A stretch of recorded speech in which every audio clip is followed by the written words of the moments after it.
And speaking of, for the longest time, the USP or the unique selling point of the UAE was its tax-free status. The United Arab Emirates is losing that now.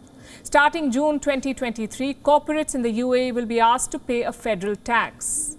Will this force businesses to move base? Will Dubai no longer remain attractive to entrepreneurs?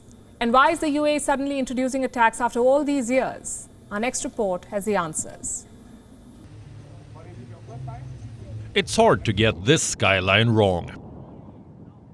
This is the United Arab Emirates, home to ultra-rich people, ultra-fast cars, ultra-tall towers, ultra-luxurious airlines, and the coveted business hubs.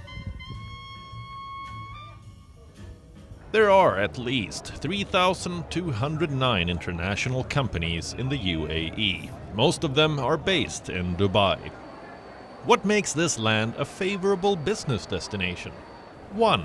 Taxes. You don't need to pay any. 2. Ownership. Foreign companies do not need Emirati shareholding. And 3. Location. UAE is halfway between Europe and Asia. It's a magic formula for minting money. But soon, companies will be forced to share their profits. UAE has introduced its first ever corporate tax. Businesses will be taxed 9%. This will apply to profits exceeding 375,000 dirhams, which is around $102,000. Corporates whose profits are below $102,000 will not need to pay tax. This is a federal corporate tax, meaning it does not apply to individuals. Just businesses. They will have to start paying tax starting June 2023. This is the first time the UAE is taxing businesses directly. One can't help but ask why. Why is the UAE bent on losing its USP? Maybe to stay in the business.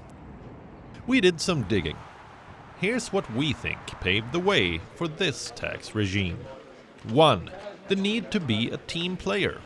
Countries worldwide want big corporates to pay a minimum of 15% tax.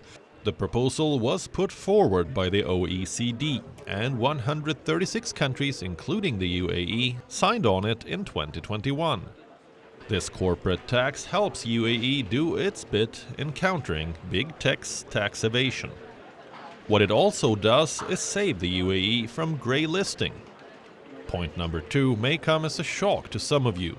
Remember FATF, the Financial Action Task Force that's grey-listed Pakistan? It is now discussing whether or not to put the UAE in the same category. FATF reportedly believes the UAE has not done enough to combat money laundering. If grey-listed, the UAE's investments could take a hit. Taxing businesses, on the other hand, helps it build a case before the financial watchdog. Point number 3. Corporate tax also helps the UAE diversify its economy. Ever since the pandemic struck, oil-rich countries began pivoting away from over-reliance on petroleum. Saudi Arabia, for example, invested in an Indian retail chain.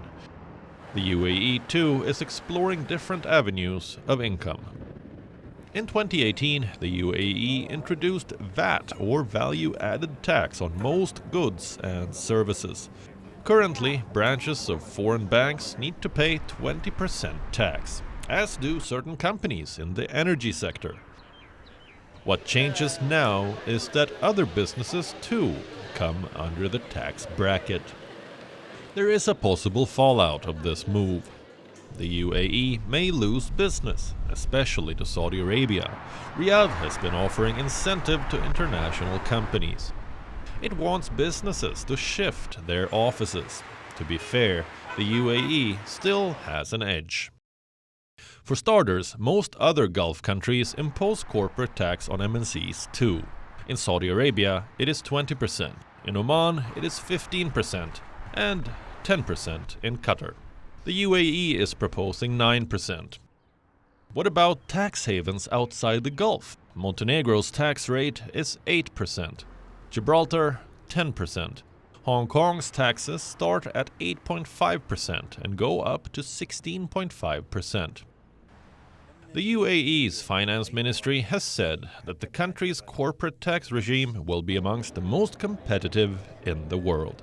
It's not like upsetting businesses is an option before the UAE. WION is now available in your country. Download the app now and get all the news on the move.